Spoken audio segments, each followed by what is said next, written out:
Cristo. Sa pagkunawa na kayo naman po, may-ari ng langit at lupa. Salamat po sa pagkakataon po na makapagtulog kami. May kinabiyas sa Lord to deliver kung ano po ang gusto niyo ipahatid sa ating pang congregation. Nabiyas rin po congregation sa mga nag-Sunday school po din lang po dito sa taas, ganyan po sa baba, sa pamumuno po ng Pastor John. Maraming salamat po sa lahat po ng biyaya. Lahat po namin ito, inaman po namin sa inyo. Taas in Jesus' name. Amen. Yun, so medyo mahaba yung naging previous na lesson natin. Yung spiritual warfare. Konting review lang. Nakilala natin kung sino yung kaaway at nalaman rin natin kung paano lumaban.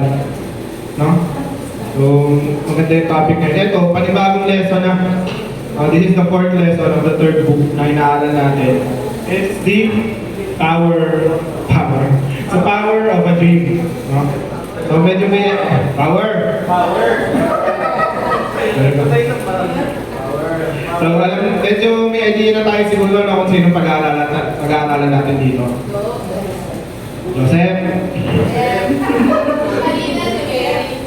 Mary si Joseph. Bali bang Joseph naman to?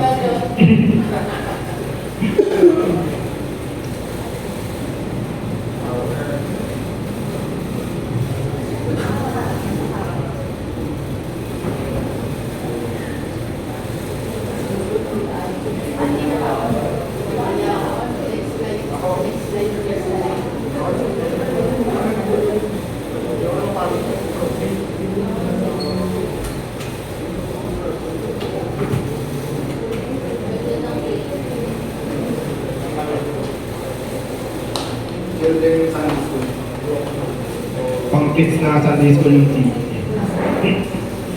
Kasi syempre, karamihan sa atin, alam mo yung story. So, pero ako, nabasa ko yung Genesis 37 to 50. First time ko siya nabasa, ng buo. Dire-diretso, pa-focus. Para maaral ko, para mas maintindihan ko, hindi lang yung kung ano yung nakasulat dito sa libro. Kung doon mismo nakasulat sa mismong Biblia. So today, pag-aaralan natin how God plants big dreams in our hearts. No? Ito, hindi lang natin pag-uusapan yung dream na panaginip. No? Ano pa yung isang translation ng dream? Yung Tagalog. Pangarap. No? Bukod sa panaginip, pag-uusapan nila yung pangarap.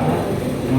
God-sized dreams are bigger than our abilities. No?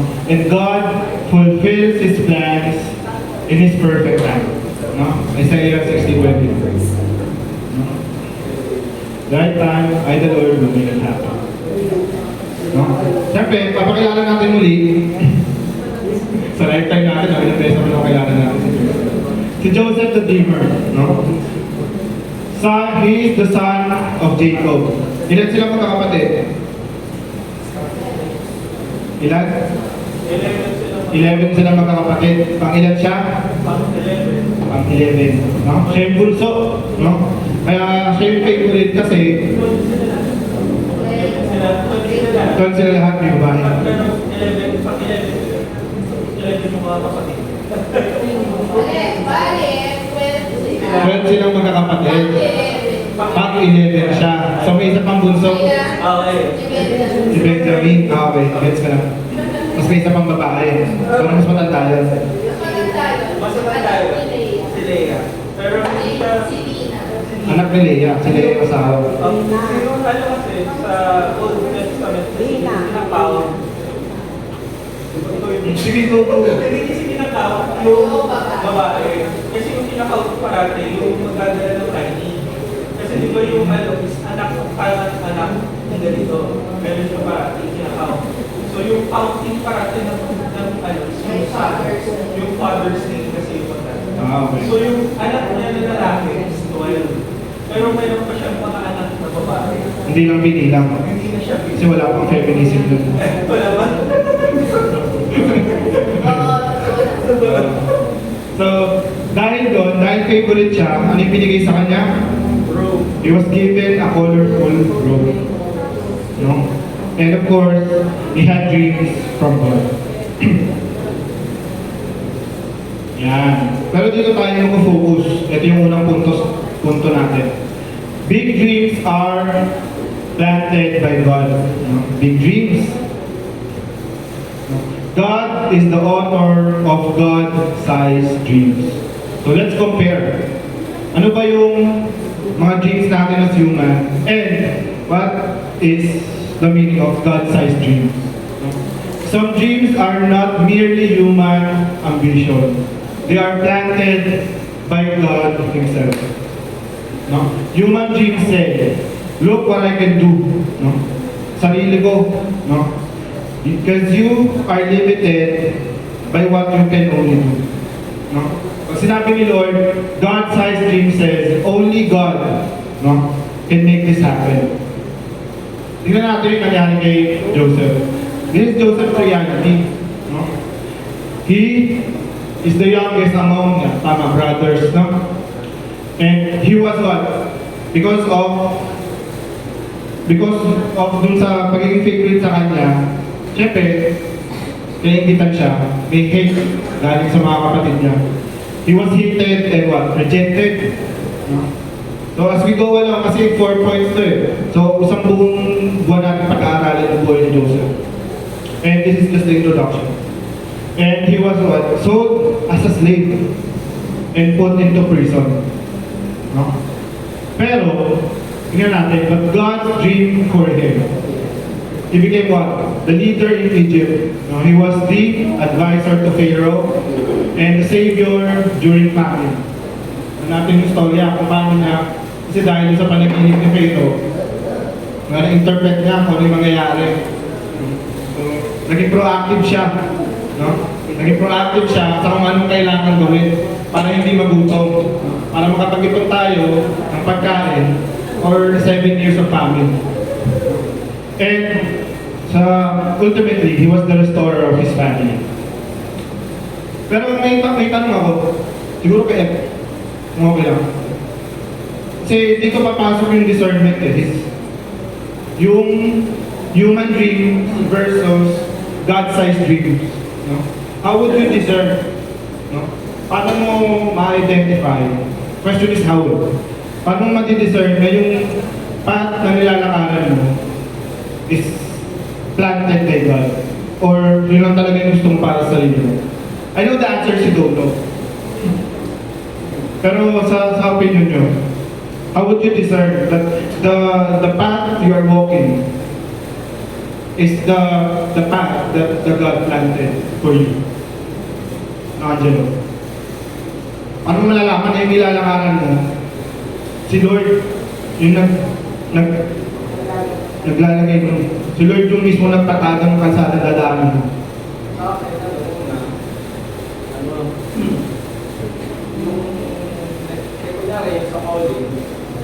Calling kasi, kasama dun yung desire na nilalayer sa heart ko.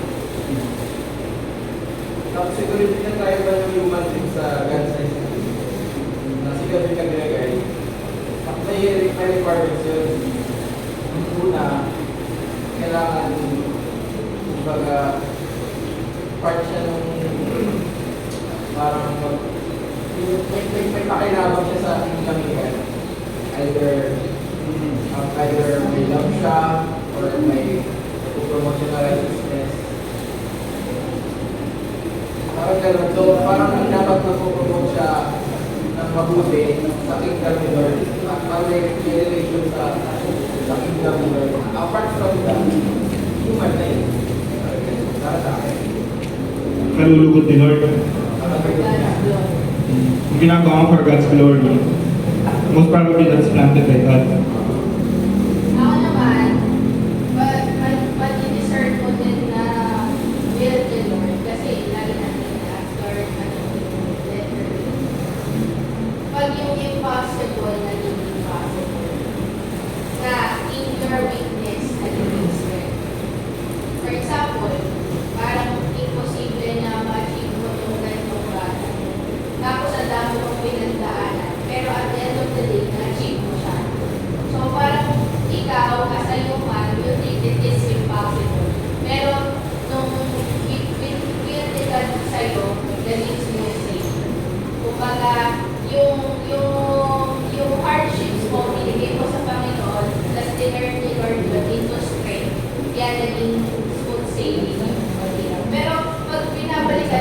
sabi, bakit ko nagawa ito? Hirap mo na. Pero nagawa ko pala. Dahil sa tulong. Sa dulo nagawa mo pa rin, no? Feeling mo hindi mo kaya. Feeling mo imposible. Pero ginawa ni Lord na posible.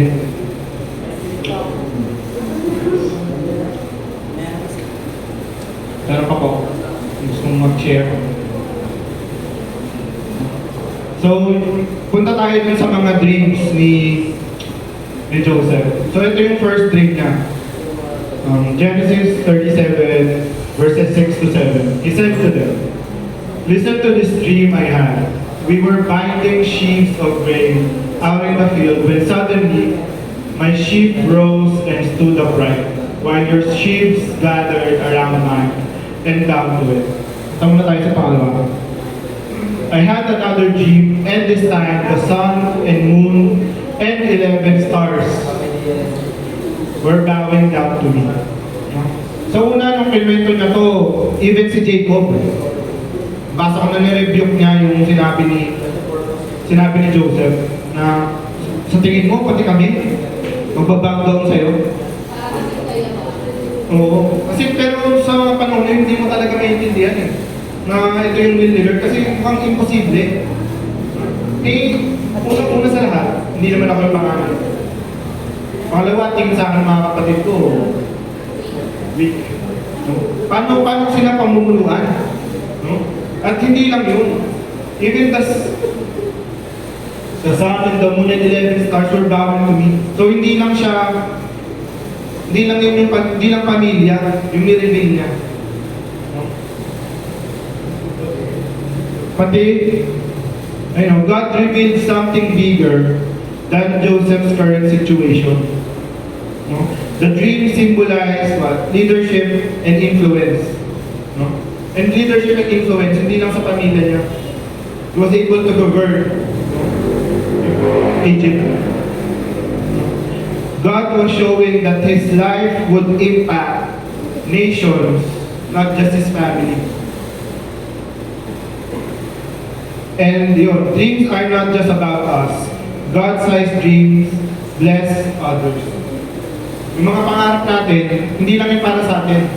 Ang dahil yung bawat desisyon na ginagawa natin, lalo-lalo na may pamilya tayo, pati sila naapektuhan.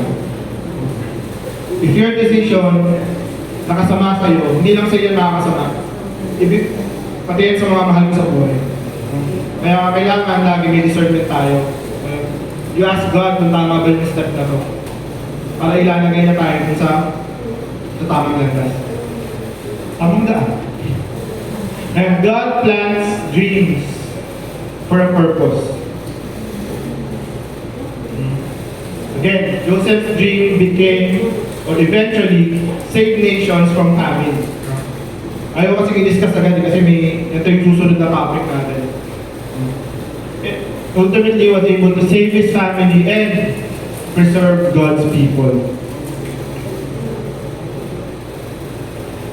Ayan. So ito yung sheaves. No? Malinaw yung picture.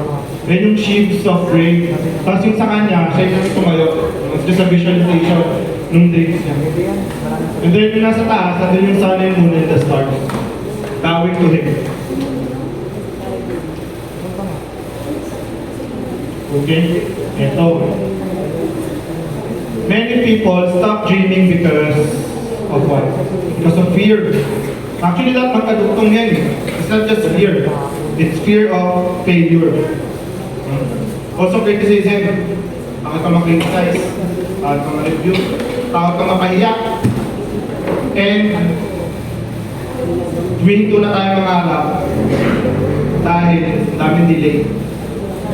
No? Lagi tayo pinaghihintay. Lagi na lang kami naghihintay, puro hintay. And may isang nabasa ko lang ito eh. If God is telling you or making you wait, do what waiters do. What do waiters do? They serve. Sobrang strong ng statement. Kung pinapagintay ka ni Lord, huwag ka nang maghintay basta, mag-serve ka. Where's glory? Ha? Gusto yun is, ayos ba? Pogi na dito, ano?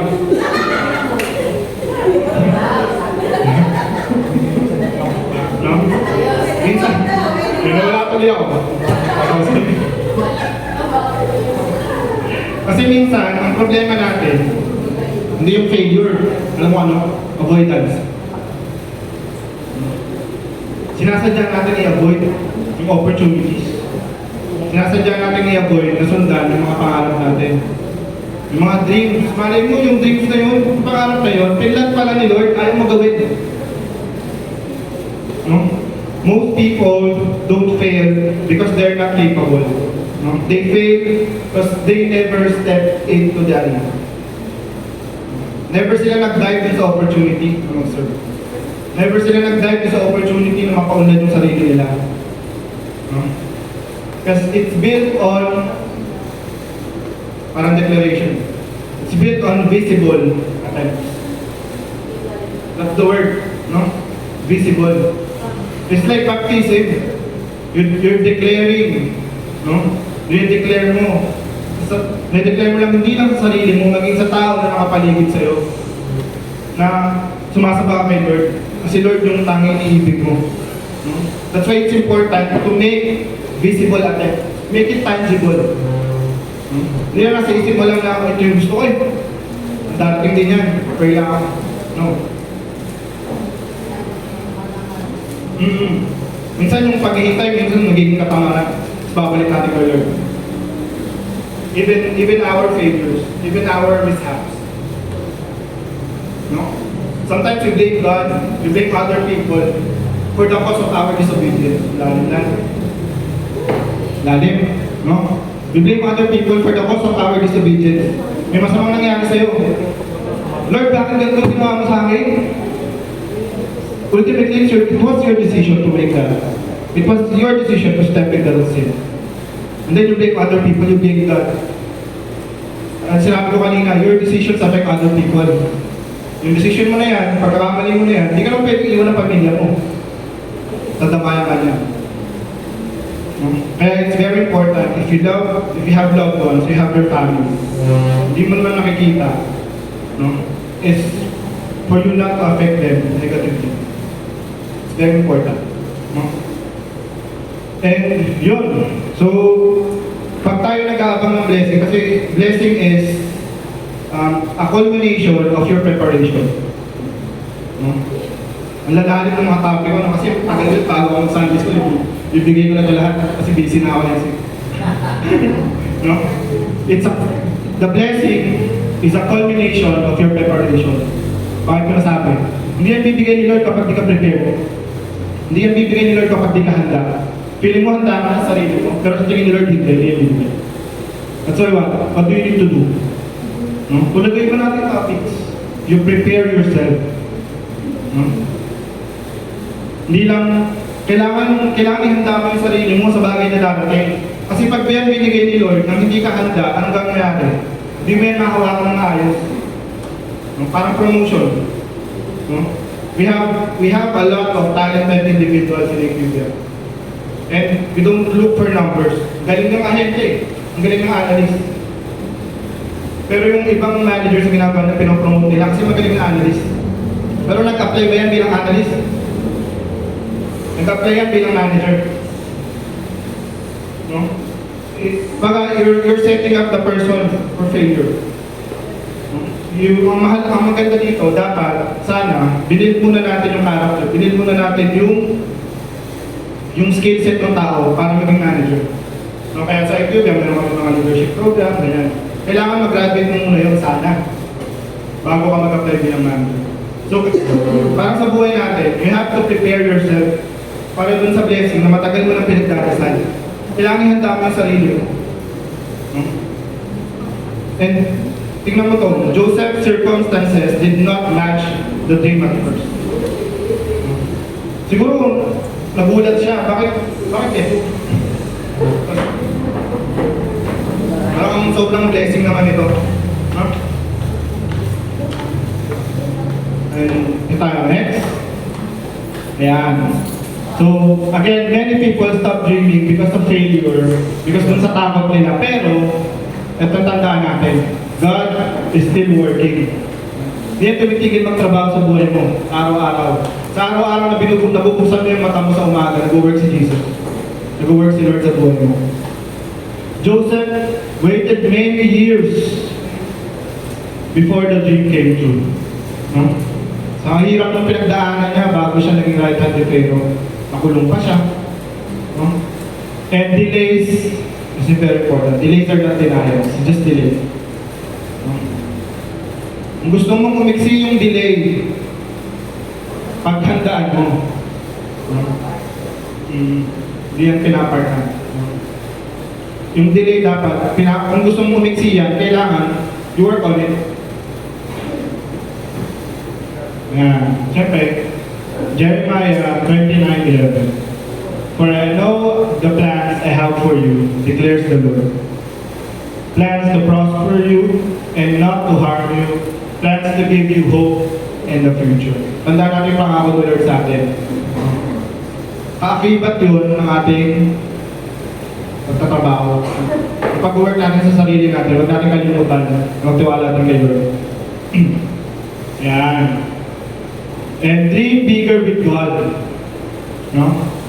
Yung pangapangarap natin, katulad ng pinag-usapan natin kanina, natanong natin kay Lord, no, Lord, ito kasi yung gusto ko. No? Pero susunod pa rin, syempre, yung will mo, ano yung gusto mo para sa akin. No? You ask God, and sa buhay mo, makapansin mo yan, na ito yung gusto ni Lord para sa'yo. Yung mga pangarap mo nung teenager ka pa, gusto mo maging rockstar. No? E ngayon, ano ka na, data analyst ka na, programmer ka na. Ito yung binigay ni Lord para sa'yo. No? Ay, gusto mo. Kasi galing mo tumugtog dati, gusto mo maging rockstar. Pero ito yung buhay na binigay ni Lord sa'yo. Yun yung dreams na pinaplan ni Lord. Na hindi lang lagi na, ito yung gusto kong maging. Isipin mo, ito yung gusto kong maging ni Lord para sa akin. Ask God for dreams that glorify Him. No? Sinabi natin kanina. Also help others. No? Kasi kailangan mahalin natin yung mga kapatid natin. Also require faith. No? Kasi yung mga delays na yan, it's a way for us to increase our faith, also to reveal His glory. And ito, go beyond your limitations. Kasi, lalo sa atin, mga daw maraming bata dito eh. Kasi, sometimes doon na tayo sa comfort zone natin. Okay na ako dito. Kasi, tahimik na buhay. Again, tandaan mo, ito ba yung gusto ni Lord para sa'yo? Yung last na mamigat. Kasi yung bangka, no? Saan siya pinaka-safe? Saan siya pinaka-safe? Hindi siya masisira. Sa lupa. Yung bangka, pag nilagay mo yan sa pampang, kahit anong yan, hindi yan masisira. Pero, yung bangka ay ginawa mo para sa pampang. No? It was not built to stay there. Ginawa yung bangka para maglayad. God did not create us to only live inside our comfort zone. When God authors a dream, He also prepares what? The path, the process, no? The path, the process, and the person. Make our God trust you as you trust in God. It's a two-way street. Kung gusto mong pagkatiwalaan ka ni God dun sa blessing na gusto mo, make yourself nakatiwa-tiwala para dun sa blessing, para ibigay ni Lord. No? Amen? Amen. So, yun naman po. Joseph's dream started in a field but ended in a palace. Perfect story. From rags to riches. And yun lang po, may mga insight po. Let's pray. Lord, kapasalamat po kami sa pagkakataon po na ito na pag-aaral po muli ng iyong mga salita. Thank you, Lord, for making me a vessel to deliver your message, Lord, para sa congregation. Samahan niyo po kami sa aming paglalakad. Ngayon po linggo, lalo na sa aming po mga gagawin, sa aming mga desisyon, Lord. And help us prepare ourselves para sa darating na blessing. Para po ma-discern po namin kung nilalakaran po namin pinlan niyo po, Lord. Salamat po, Lord, sa lahat po ng biyaya. Po, Lord, ingatan niyo po kami lahat. Kasama po pag-uwi. Lahat po ng ito, inaangat po namin sa inyo. Basta sa Jesus' name, Amen.